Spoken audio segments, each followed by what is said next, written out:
two, one. Welcome back to Deeper Than Stats podcast, presented by K9ology Life Dawg and hosted by yours truly, Kaymon Farmer, mindset and habits coach for scholar athletes. I want to thank everybody for tuning in to this episode as we continue on our quest of being life dogs, having a passion and a purpose, being disciplined and accountable, having the courage to overcome adversity and maximize our opportunities. We also connect with people and we also build relationships. We have created a mindset to be on a mission to do magical things and document our legacy along the way for the next person. So, these are just a few things that champions do daily in all areas of their life. These are things that today's guest has done throughout his life and career. And I'm super fired up to have a big time guest today, Mr. Christian Bates, native of Pittsburgh, Texas, and my first cousin that I'm very, very proud of. So Christian is an individual that I've grown up with out there in Pittsburgh, Texas. He's definitely making the family proud, and I'm sure he's making his family proud. And so talking about being on a mission and doing magical things and leaving a legacy, I believe that's what Christian is doing right now, and he will continue to do throughout his life and his career. So without further ado, here's Christian Bates. Thanks for joining the show and welcome, man. Thank you. Thank you. Yeah, for sure. So can we start off by giving our listeners some insights into who you are as a person, your background growing up, your past playing experiences, and anything else you would like to add? I mean, I'm just a chill dude, you know. I hang out with the family, the friends, all that. And I just like playing ball, you know.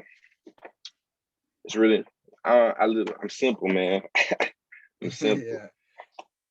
That's all Yeah. really, man. I think that's greatness too, because like especially coming from East Texas, Pittsburgh, even though I grew up in Pittsburgh in a different era, but it wasn't too far off from where y'all growing up today.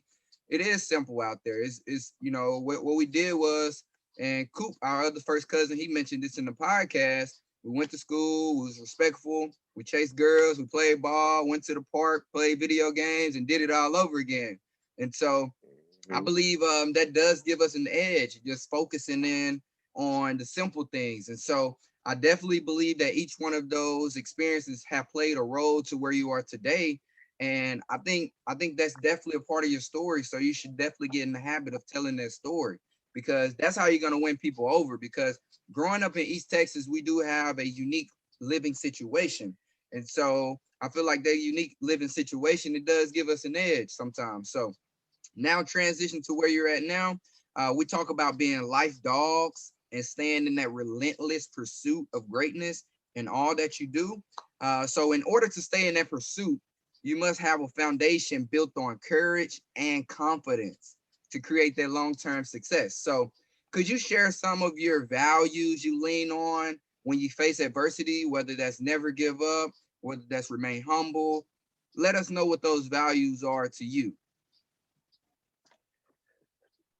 It's simple, man.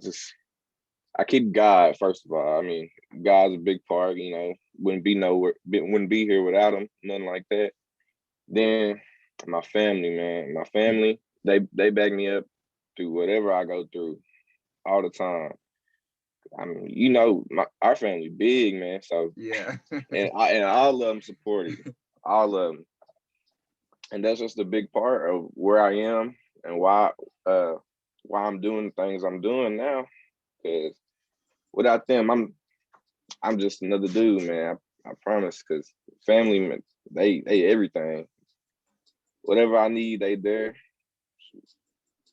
Ain't Tarla, she help me whatever I need in school. You know, she owned me too, man. Own me. Yeah. Yeah, I would definitely say just growing up in East Texas, it is a family oriented place. And just speaking about, Aunt Tarla, I remember one time, man, she was on me as well. I want to say I was maybe like in the first or second grade, man. She came up to the school and she seen me in the office, right? And so she seen me in office. She instantly was like, "What are you doing in here?" And then I told her I was in trouble. And she was like, and then she got on me, man. She got me good too. So much love and respect to all of our family out there in East Texas, man. The Bates, the bloodline is strong. And so I love that you mentioned that. And I want you to know that, that is going to help you going forward, because you're going to have to rely on family. And I'm not just talking about blood family. I'm talking about the relationships that you build throughout your life that you are considering family. And so thank you for sharing those experiences and those values. And so I just want to kind of dive more into like, what was that turning point in your life to where you just really knew family had your back? Could you think back on that? Like, what, just give me one turning point in your life where family just had your back.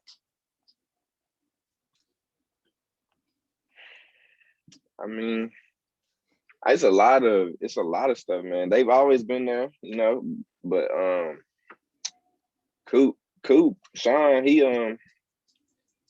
he calls me just since my injuries and stuff like that. He calls me and he checks on me, make sure I'm doing good, doing what the doctor says and all this stuff, trying to get me back right for next season. And he's been there the whole way, man. Like he's he's just always he's my cousin, but he's always been like a brother to me. Mm. That's how it is. But yeah, he's been there. And then like I said, Aunt Tarla, I got in high school, and that's when she really kind of buckled down on me, like she on my grades and everything. So when they did that and like took time out of their day just to check on me and help me, I mean, that's when I was like, they always gonna be there. Real talk.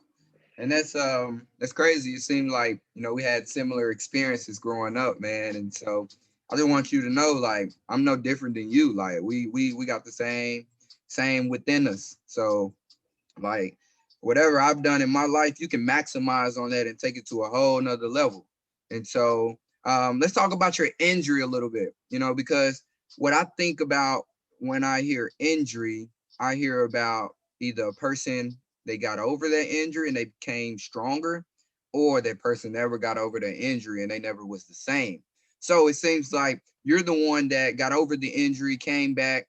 You probably wasn't as productive in your mind or your confidence. I don't know, but I want to know your mindset behind what happened whenever you got injured. Like, what was your thoughts? What was your grind like? And how did you recover? Well, my first year on varsity, sophomore year, um, I want to say around third game, we was playing Tatum. I reached out to tackle somebody, and my shoulder came out of place. Mm. And my knee was hurting really all year, but I just didn't, first year on varsity, I didn't want to say nothing about it because Yeah. I'm trying to play, and I'm trying to go out there and play, man. So I'm like, all right, I'm gonna just, I'm gonna be a dog. I'm gonna just get through it. Yeah. Well, that shoulder came out of place. That was the worst pain I ever felt in my life. So I go over the sideline, and we had a really good trainer, Miss Coach Epps. I miss her. She was great. Um, she pops it back in place. If it feels better, it's still hurting though. I go in, and then it comes out multiple times during that season. Mm. So it actually took I think it was 26% bone off my rotator cuff and tore some ligaments in my shoulder as well. And then my knee, I had I was born with what you osteochondral defects, which is like a hole in your knee of dead bone.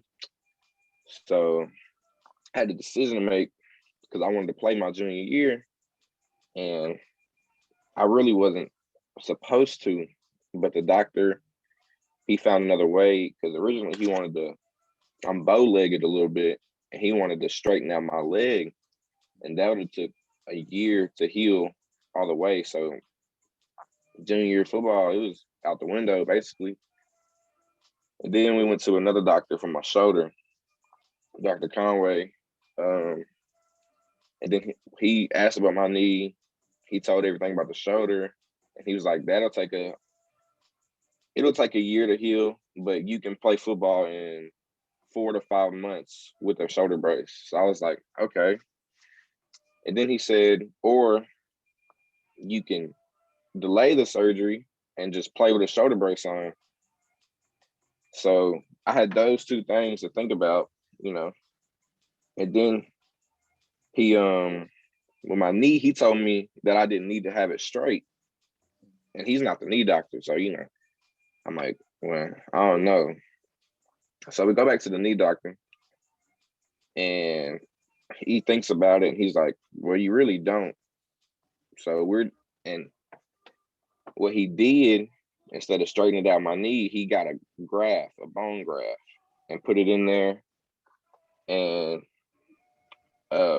actually, no, he took it out my hip. He took my bone cartilage, or bone marrow out my hip, and put it in my knee. And I was on crutches for 6 months.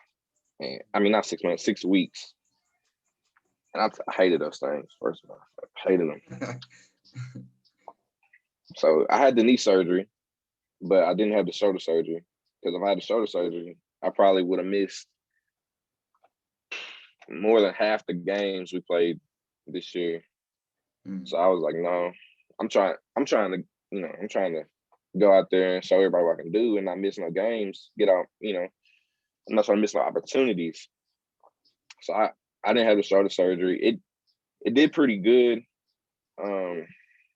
In the beginning of the season, I had to wear this knee brace and I had to wear a shoulder brace.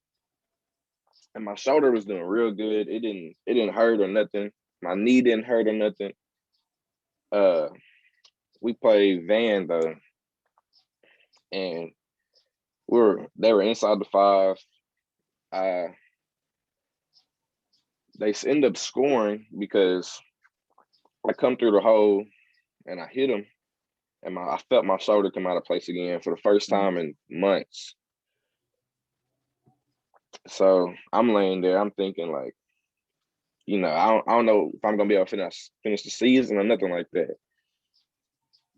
Well, I end up, it came out of place so many times that I learned how to pop my shoulder back in by myself.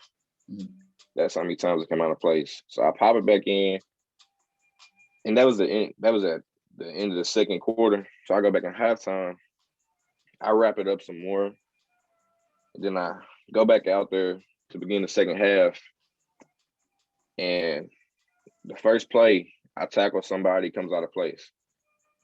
So I sat out the rest of the game, and I thought my season was over really. But I ended up going to the doctor, and he's like, I mean, if you want to have a surgery, you can have it right now, or you can wait till the season's over. And I'm like, I'm nervous because I don't know how it's gonna play out. Real talk. But I play the season. I don't have a surgery. I didn't have my surgery till December 30th after the football season. I think I had a pretty good year that year coming off. I really think I had a better year than my sophomore year coming off that knee surgery. And I didn't think I was going to come back as strong because I was 225 to start my sophomore year. And once I had the knee surgery, I couldn't run. I couldn't do nothing. I was on crutches for 6 weeks, and then I still couldn't run after I got off those crutches until almost the beginning of 2 days. Dang. But in between that time, I had summer and all that, and the coronavirus. That gave me a little extra time too, because I didn't have school no more, so I can do things like I can lift weights and stuff because I didn't have the shoulder surgery. I can lift weights, and this summer, or last summer, I went up to C4 with Sean. He worked me, man. He worked me for real. And I couldn't even run. And he worked me. Like I couldn't even run. He worked me. And like I said, I was 225 beginning my sophomore year, and when I had the knee surgery, I got up to 260. Damn. And I went up there in 3 weeks. He got me back down to 230. So I come back from him. I got confidence now because I'm like, I wasn't even running, and I'm back in shape. I'm like all the way back to where I was. And 2 days start, and I start running, and I start hitting people, and it's just I'm like, nothing phased me. You know what I mean? Like, I'm thinking about the knee surgery and how it's gonna affect me and all this, and it didn't really. So only thing I do is wear a brace, but it didn't affect me. Once I started hitting people again and practicing with my teammates and having fun, like I wasn't thinking about no injury, no nothing. I mean, and I felt my confidence start to grow up again, like. And then, like I said, that van game, I took that hit and it came out of place, and then my confidence just dropped. So was this van game your junior season? Van game Okay. junior year. Okay. And like I said, I went to the doctor. He gave me them choices between the two surgeries when they would, and I didn't want it. I wanted to play. I wanted to play the season. I want to finish it out. So I did, and I ended up.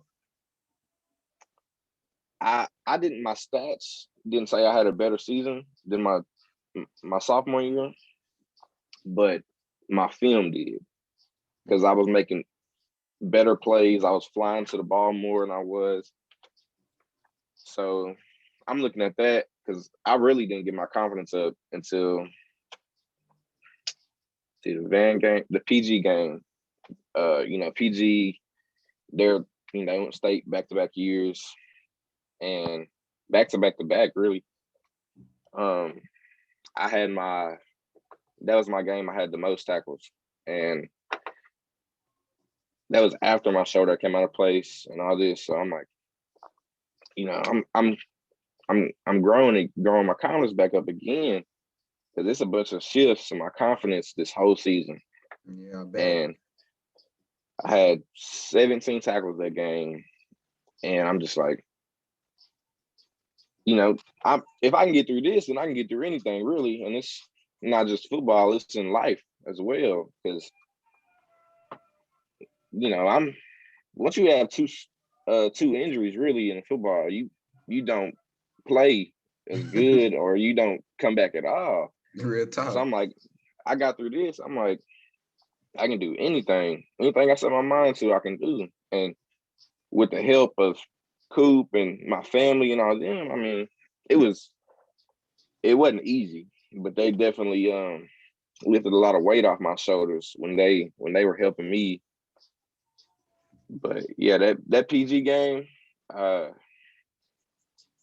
had them tackles, and we didn't make the playoffs this year, but I had the surgery after the season. So I'm going through right now what I was going through last summer with the knee surgery. I had my shoulder surgery. I couldn't run. I couldn't work out, nothing. And I've gained weight since the surgery, because I can't do nothing. Mm-hmm. So I'm going through the same thing, but it's easier this time because I know I got Coop and everybody else backing me up with it. And I plan on going up to Coop this summer and doing the same thing, and actually gonna be easier because I can run and I actually work out more with my arms and everything. So I'm ready, and we just got this new coach, and he's already changed the culture and built the culture up a little bit. And he ain't even got there yet. He only came there one day to talk to us. So I mean, I'm ready. I'm excited. It's crazy, man. Yeah, man. I think what you went through is really vital to your success beyond sports. Like I said before, most people don't bounce back like you did, but there's this one key component to where it helped you boost your confidence. and that was work.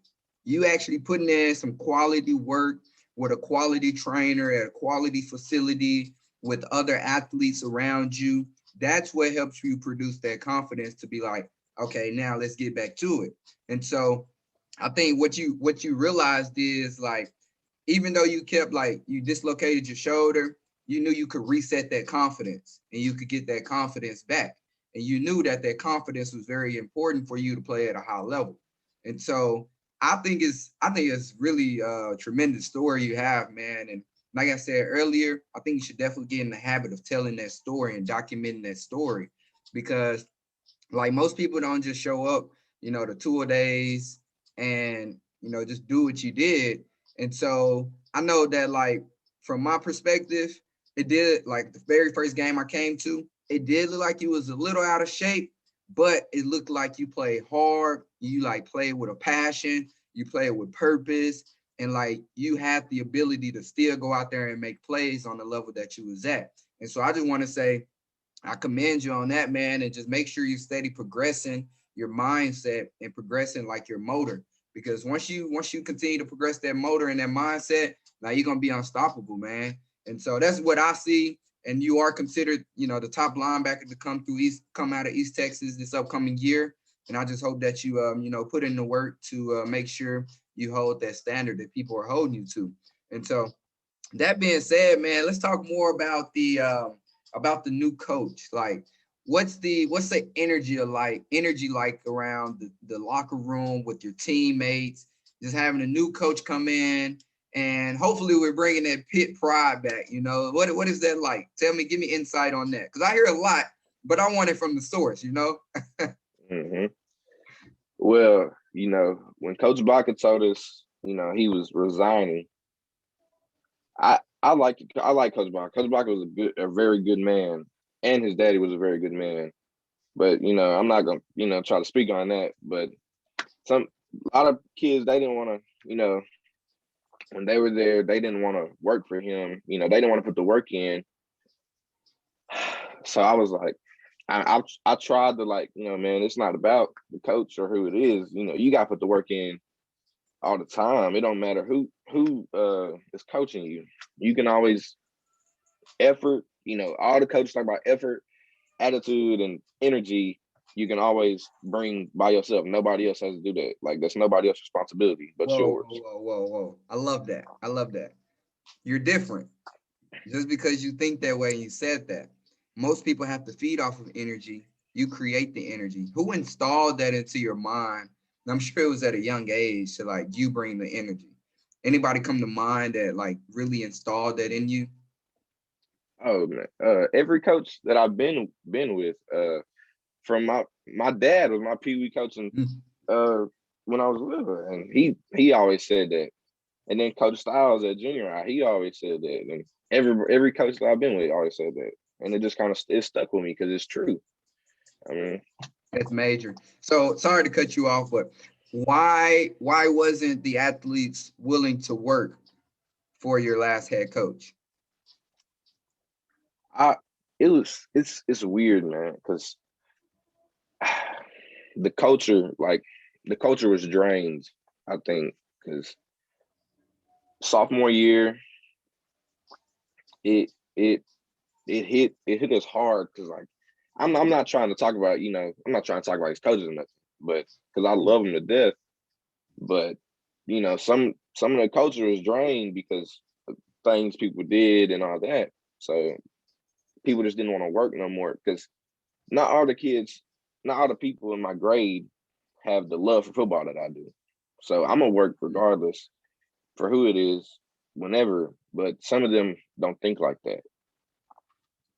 So I mean, that's what it come down to. Their mindset was different than mine because I'm willing to work because I'm willing. I'm trying to get out of Pittsburgh, Straight up. and I know football is a way out for me. So that's why I like I care. I wanted to win games, obviously, but that's what I was trying to do when I was putting the work in too. Because if because we got so much talent on this team, if you just put the work in and actually just did you out there at practice and on game day, then we would have won so many games. And with whatever coach, just because there's so much talent. There's always been talent in Pittsburgh. Always. And I feel like my grade is, it's got the most because when they want to play, they can play. And it's crazy because when this new coach came in, Coach Abrams, he was at Paul Hewitt when they went to state 2 years ago, and then he went to Mahia, and he got them to, I want to say, the second round or third round of playoffs. Well, I went to the state game and I watched him coach with Jackson Ramsey, and Coach Ramsey, which is my principal, and his kid, and Jackson's a quarterback. And I watched him coach, and like the kids just fed off his energy. So I was like, and I had already heard some stuff in between that he was a great coach, and that the kids in Hewitt wanted to play for him. And it just came natural, really. And then he went to Mahia, and then my other coach, I had an O-line coach my sophomore year named Coach Tucker. He was from Paul Hewitt. And when Coach Abrams went to Mahia from Hewitt, he went with him. And we always kept in touch and all this stuff. And then he texted me before, the day or two before Coach Abrams was announced that he was getting the job as the AD. Coach Tucker texted me, and he said, "I'm coming back." And he texted a lot of other kids and said he's coming back. And then that next day in athletics, the energy was different. Like, it was a lot better because we knew he was the Texas Coach of the Year one year, and everybody knew that. So we're like, we're getting a great coach and a great man from what we've heard. And then Edward and Jared and my two best friends, we went to see him sign his contract. We went up there, we met him because we didn't know he was coming down to athletics talk to us that day. So we went up there and met him. And he, off rip, you could tell he meant business, and he was a great dude. But then he got to athletics, and he talked to everybody, and he has what he hit on first, what I liked, was God. He's a very godly man. He challenged everybody in the locker or in athletics that day to go see a church service on Easter, because if you don't go to church any other time, then go on Easter. And he challenged us to do that. But when he was talking about you could just feel like you could get the vibe and the energy off him, because he just does that naturally. I mean, and then he texted me. He texted all the kids, really, and he was just talking about how he's ready to get here and get to work, and how it's bigger than football. It's about life too, because he told us in when he was talking to us, he was like, I want to win games, of course, but it's also about making y'all better men. Mm-hmm. So when he said that, he got to us, like, he really cares about us, and he wants to win games. And that's us seniors, class 22, we've won 5 games in our 2 years at Pittsburgh. And so when you got a coach that's coming in, he's a good man, and he cares for you, and then on top of that, he wins games, and you've only won 5 in your 2 years on playing, it just changes stuff, man. Like, I mean, the next day at school, I've never seen my teammates that ready to play football ever. And they told me that to my face, that they're ready. Like, and it gave me chills, man, because I'm like, this season's gonna be scary because this coach came in, these players are ready to play, and he came in and like that, everybody's ready to play for him, and everybody's attitude has changed because man, we got some people on the team that got some had some terrible attitudes last year, but he came in and all of a sudden they better. Like it was just crazy to me because these people I grew up with and like played little league ball with and junior high ball and freshman ball, and I've never seen them this excited and ready to play football. Man, I'm looking forward to seeing what happens this year, man. I think the town, everybody's excited, and you come from that East Texas, man, especially Northeast Texas. Like you get the town behind you, you got a great chance because everybody lives and breathes football, Friday night lights, and so I'm excited for you guys, man, and I want to see that Pitt Pride come back. I'm see, we're all really 'cause, Pittsburgh. I don't.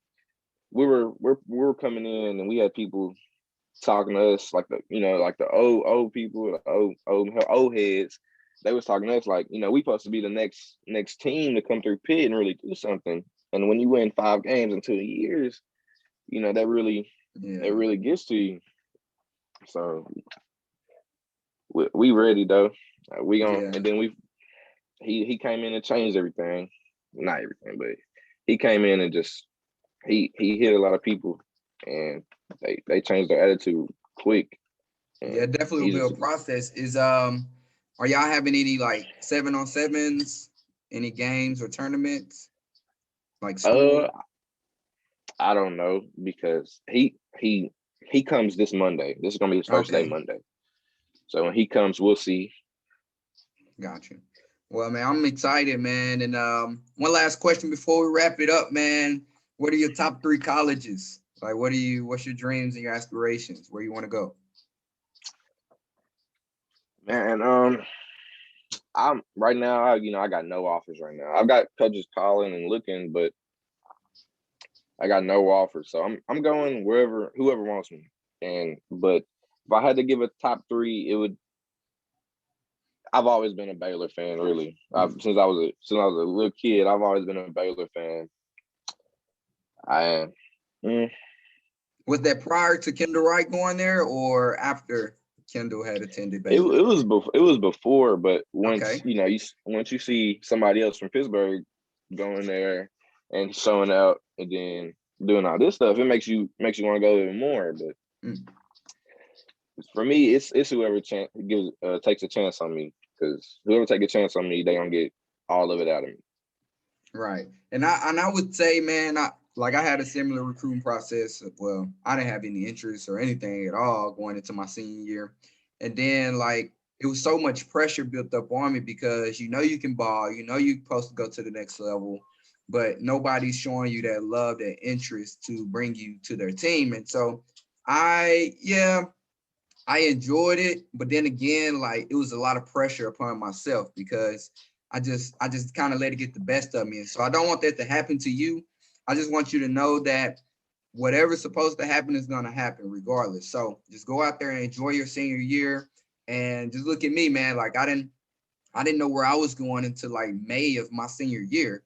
And so that's when I had got my opportunity to go to the next level. So I'm just saying, if it come down to May, don't be building so much pressure on yourself to where you don't enjoy your senior year, because you don't get your senior year back, and you're gonna ball regardless. You're gonna get your opportunity no matter what. So just go out there and enjoy your senior year, man. And so that being said, I greatly appreciate you being on here today, being a guest. Hopefully, you can continue to get in the habit of documenting your legacy. That's what we're about. And it's been absolutely pleasure to have you. And so, is there any way our listeners can connect with you or send you a message, maybe like on social media or your personal website, anything? Yeah, they can text me on Instagram, DM me, or Twitter. I think my Instagram is Bates_Christian, and Okay. my Twitter is Christian_52. So any message on there is cool. Perfect, man. Like I said, it's been a pleasure to have you, man. I hope everyone gained at least one gem from this episode to apply to their mindset to achieve more greatness in their life. You can either follow me at Kaymon_Farmer on Instagram. You can subscribe to the K9ology Life Dawg YouTube channel, or you can listen to the podcast on Apple, Spotify, or any major listening apps to keep up with the next episode. So let's continue to connect, grow, and develop together on our quest of becoming life dogs. All right. So remember, your outlook on your life is correlated to your mindset. Have a great day, life dogs. Until next time. Peace. Great stuff, boy.